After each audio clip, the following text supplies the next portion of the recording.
अगर स्लैब का सरिया इस तरीके से बांधोगे ना तो वो कभी हिलेगी, मतलब झुकती है ना जो छत, वो कभी नहीं होगा, ना लीकेज के चांसेस रहेंगे।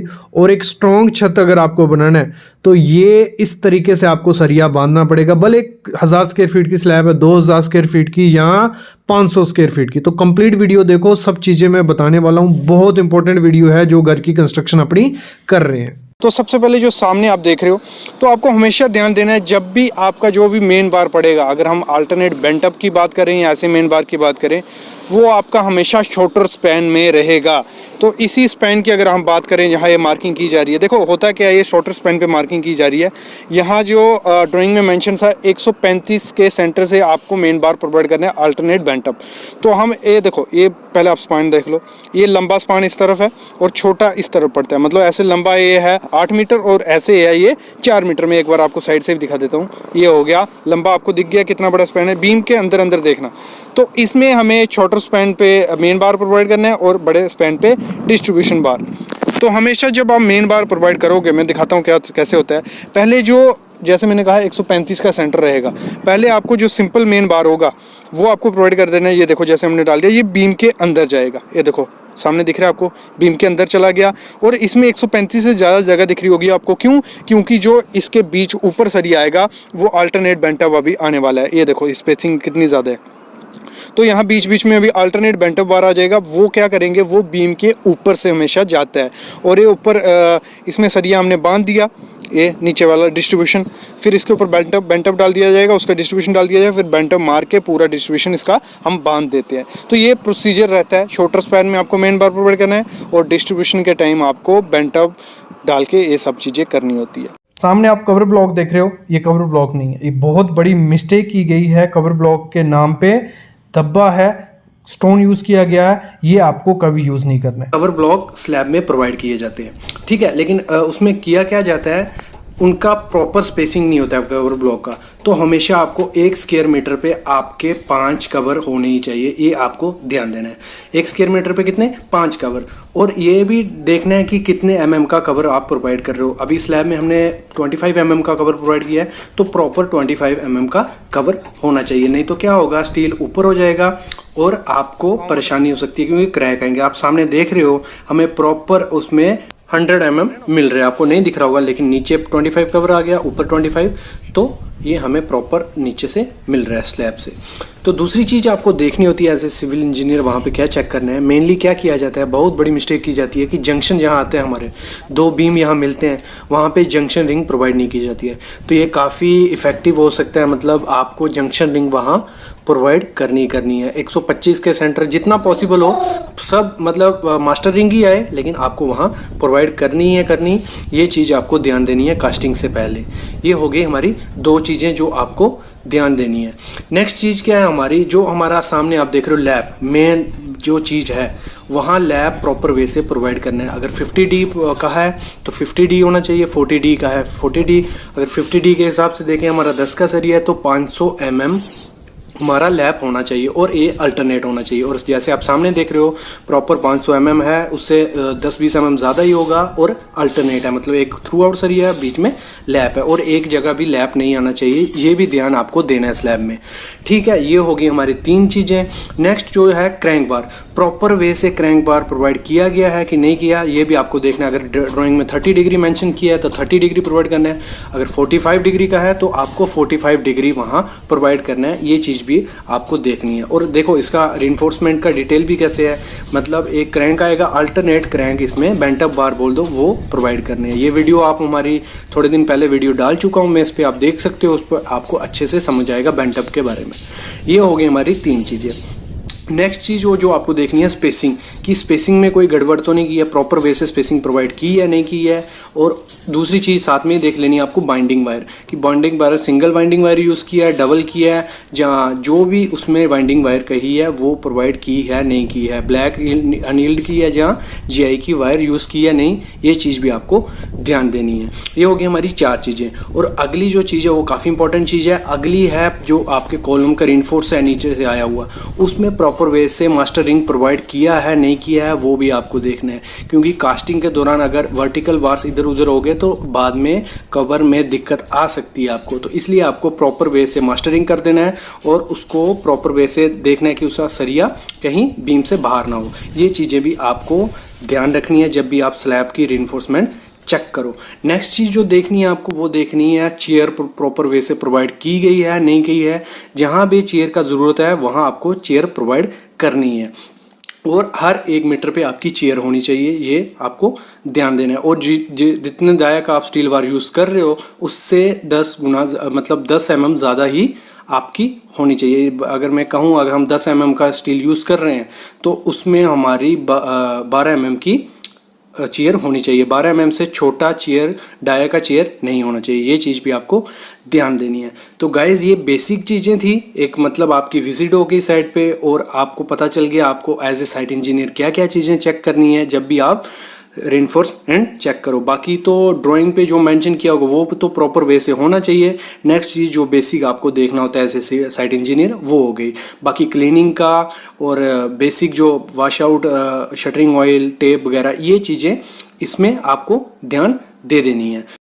तो भाई ये बात रही हमारी बीम की स्लैब की, तो स्लैब में हमें बेसिक समझ लिया, कुछ ज़्यादा नहीं था। लेकिन अब थोड़ा एडवांस टेक्निकल टर्म्स की तरफ चलते हैं, थोड़ा समझते हैं। बीम है हमारा, बीम को सामने आप देख रहे हो चेकिंग की जा रही है सिविल इंजीनियर्स के द्वारा और ये बीम बन चुके हैं। लेकिन बीम बंधने के बाद चेकिंग के बाद इनको डाउन किया जाता है, उसके बाद स्लैब होती है। स्लैब की चेकिंग हमने कर ली, लेकिन बीम की चेकिंग आपको क्या क्या करनी है, उसमें क्या क्या चीज़ें मोस्ट इंपॉर्टेंट होती हैं वो हमें देखना मस्ट बनता है। तो ये यहाँ प्राइमरी बीम भी देख रहे हो और सेकेंडरी बीम भी देख रहे हो। प्राइमरी बीम कौन से हैं? जो लंबे बड़े बीम आपको दिख रहे हैं उनके ऊपर छोटे छोटे बीम है, वो उनको सेकेंडरी बीम बोलते हैं। तो ये प्रॉपर एक दूसरे के ऊपर रेस्ट किए हैं कि नहीं किए, ये बेसिक हो गया। अभी हम चलते हैं मोस्ट इंपॉर्टेंट चीज़ जो लैप होता है, लैपिंग की जाती है, उसमें जो गड़बड़ी की जाती है वही जो बीम को कोलैप्स कर देती है। आप लैब देख रहे हो वो कितना कम प्रोवाइड किया है। यही मिस्टेक हर घर में की जाती है कि छोटे छोटे लैब प्रोवाइड करते हैं, जब उन पे लोड पड़ता है बेंडिंग मोमेंट हाई होता है तो वहाँ से वो कोलैप्स कर जाते हैं बीम। तो इसको मैं थ्योरेटिकल वे से आपको समझाता हूँ कि कहाँ आपको लैब देना है, कितना आपको देना है और क्या क्या चीज़ें ध्यान रखनी है। तो देखो ये मैंने बना दिया बीम की एक सेक्शन, ये आगे हमारे कॉलम आगे, ये 3 कॉलम आगे और कंटिन्यूस एक बीम है। जो आपको लैब प्रोवाइड करना है, सबसे पहले आपका लैब होना कितना चाहिए, आपको प्रोवाइड करना है हमेशा 50D के हिसाब से। 50D क्या हो गया हमारा? 50D हो गया डाया। देखो 12 का डाया भी प्रोवाइड करते हैं जो गांव में, तो 600 mm आपका ये लैब होना ही चाहिए मिनिमम। कितना? 600 mm लगा लो, 2 फुट जितना। अगर हम बात करते हैं 16 डाया की, तो अगर 16 डाया का सरिया यूज करते हैं हम, तो आपको प्रोवाइड करना है कम से कम 800 mm उसमें प्रोवाइड करना। फिर बात करते हैं हम 20 डाया का, अगर हम यूज करते हैं तो हमें 1000 mm प्रोवाइड करना ही करना है। क्या? ये लैब जो होता है, ये बहुत इंपॉर्टेंट चीज है और गांव में इसी को मिस करते हैं। फिर बात करते हैं हम अगर 25 mm का डाया यूज करते हैं तो 1250 mm आपको वहां लैब प्रोवाइड करना ही करना है। ये बेसिक चीज है और यही गलती साइड पे की जाती है। मैंने दिखाया आपको कितना सा लैब प्रोवाइड किया था, कम से कम 1 फुट लैब उसमें प्रोवाइड किया है। 12 mm का सरिया यूज कर रहे हैं और 1 फुट किया है, तो वो फेल होगा ही होगा फ्यूचर में जाके। तो इसीलिए आपको कितना हमेशा करना है, अगर 12 का है 600 mm, 16 का 800, 20 का है 1000 और 25 का है 1250। और देखो लैब प्रोवाइड कहां करना है। अभी मैं बात करता हूं, ये कॉलम है हमारा, ये एक कॉलम है और ये कॉलम है, ये बीच में हमारा बीम आ गया। सिंपल भाषा में बताऊं तो ऊपर वाला जो आपको प्रोवाइड करना है, जो ऊपर वाला सरिया होगा, मतलब आपको देखो क्या होता है, ये अगर मैं रिंग बनाऊं आप साइड से देखोगे तो ऊपर भी सरिया होता है, नीचे भी। ये ऊपर वाला जो सरिया है, ये वाला, ये आपको हमेशा सेंटर, ये अगर मैं सेंटर करूं बीम का, ये आ गया, मतलब दोनों तरफ बराबर हो गया, तो ऊपर वाला आपको हमेशा सेंटर में प्रोवाइड करना है। जो लैप आएगा ऊपर वाले में वो सेंटर में, और नीचे में पॉसिबल हो, जैसे सेंटर है ना, सेंटर से इस तरफ अगर Ly4 देखो अभी टेक्निकल वे से मैं समझाऊं, Ly3 ऊपर, Ly4 नीचे। अगर आपका होता है मतलब 3 मीटर, ठीक है, तो उसको 3 से डिवाइड कर देना है। आपका जितना भी आएगा वो आपने उतने में, मतलब ऊपर वाला आधे में आ गया, नीचे वाला हमेशा आपका जो ये होगा ना, यहां से कोई 700 पे वहां पे लैब प्रोवाइड करना है। अगर पॉसिबल हो कंटिन्यूस बीम है, आप बीम के कॉलम के बीच में लैब दे दो, कोई दिक्कत नहीं है, लेकिन ऊपर वाला हमेशा आपके सेंटर में होना चाहिए और नीचे वाला यहां पे। इसमें क्या होता है, जहां बेंडिंग मूवमेंट कम होगा वहीं हम लैब प्रोवाइड करते हैं। ये तो सेक्शन दे के निकाला जाता है, लेकिन हम इसका थंब रूल पकड़ सकते हैं कि ऊपर वाला आपको हमेशा बीम के सेंटर में होना चाहिए और जो नीचे वाला वो सपोर्ट पे होना चाहिए। यहां शेयर फोर्स हमारी मैक्सिमम होती है वहां पे। ठीक है, ये चीज आपको ध्यान देनी है जब भी आप प्रोवाइड करो। ठीक है, ये होगी हमारी पहली गलती जो की जाती है। मैं अभी आपको इसका एक और वीडियो दिखाता हूं जो लैब हमने प्रोवाइड किए होते हैं साइड पे। देखो हम साइड पे आ गए हैं, सामने आप देख रहे हो जैसे मैंने लैब की बात की थी, ऊपर वाला हमारा सेंटर में होना चाहिए। आप देख रहे हो जो हमारा ऊपर वाला लैब है वो किसमें, सेंटर में है, और नीचे वाला हमारा सपोर्ट पे। तो ये बेस्ट चीज प्रोवाइड की है साइड पे, यही चीज आपको चेक करनी है। सामने आप देख रहे हो ये है क्रैंक बार प्रोवाइड किया जो फ्लैट स्लैब है जैसे मैं बात कर रहा था। लेकिन यहाँ क्या गलती की है, यहाँ स्पेसिंग काफ़ी ज़्यादा दी है। स्पेसिंग चलो डिपेंड है, कोई दिक्कत नहीं, लेकिन फ्लैट स्लैब में भी आपको क्रैंक बार प्रोवाइड करना ही करना है। तो अभी मैं आपको थ्योरेटिकली दिखाता हूँ कि कैसे हम क्रैंक बार प्रोवाइड करते हैं और पॉइंट ऑफ काउंटरफ्लेक्शन कहाँ आता है और इसकी क्रैंक बार की लेंथ कितने पे क्रैंक तोड़ना होता है, वो मेन चीज़ है, वो मैं आपको बता दूंगा। तो आप किसी आर्किटेक्ट या इंजीनियर के बिना भी खुद घर पे सरिया बंधवा सकते हो। देखो है क्या, चलो ये मैं बताता हूँ। ये बीम आ गया हमारा, जो मैंने ये सर्कल की ना, ये एरिया, ये देखो ये दो है ना, ये एरिया, चारों तरफ बीम आ गया, मतलब इसको मैं 2 बेस स्लैब लेके चल रहा हूँ। तो बाकी सब भूल जाओ कैसे किया है, ये पहला सरिया, बाकी सब भूल जाए। ये पहला सरिया गया ऐसे, यहां से क्रैंक टूटा, वो क्रैंक कितने पे तोड़ना है, L/4 पे आपको तोड़ना है। क्यों, ये निकाला होता है कि पॉइंट ऑफ काउंटर फ्रैक्चर का है हमारा, वो मोस्टली L/4 पे आपको मिलेगा। जो भी स्लैब की लेंथ होगी उसको डिवाइड करेंगे 4 से, तो वहां पॉइंट ऑफ काउंटर फ्रैक्चर होता है। थंब रूल लेके चल जाएगा, आपको L/4 करना है। अगर 3 मीटर का स्पान है आपका, 3/4 करोगे, वहां पे आपका पॉइंट ऑफ काउंटर फ्रैक्चर होगा। ये क्लियर हो गया कि वहां आपका बेंडिंग मोमेंट 0 होगा। इस तरफ ये बीम की तरफ यहाँ नेगेटिव बेंडिंग मोमेंट रहने वाला है, यहाँ सेंटर में आपका पॉजिटिव बेंडिंग मोमेंट रहेगा। अगर मैं इसको समझाऊं अच्छे से आपको, ऐसे इस पे मैंने जैसे पहले कहा वीडियो तो है, लेकिन मैं इसमें बता देता हूं। यहां लोड पड़ेगा तो ये चीज कुछ ऐसी बिहेव करेगी, मतलब ये नीचे जाएगी और ये उठेगी। तो इस उठने को खत्म करने के क्या करते हैं हम, क्रैंक बार प्रोवाइड करते हैं। ये पॉजिटिव हो गया, वो नेगेटिव हो गया। अभी हमने सरिया कैसे प्रोवाइड करना है, ये आपको थोड़ा पजल हो जाएगा, समझोगे नहीं, मैं समझा देता हूँ। ये मैं ले लेता हूँ एग्जांपल, फिर से बना लेता हूँ वही चीज ऊपर जो बनाई है। ये आ गया मेरा बीम, ये बीम आ गया, ठीक है।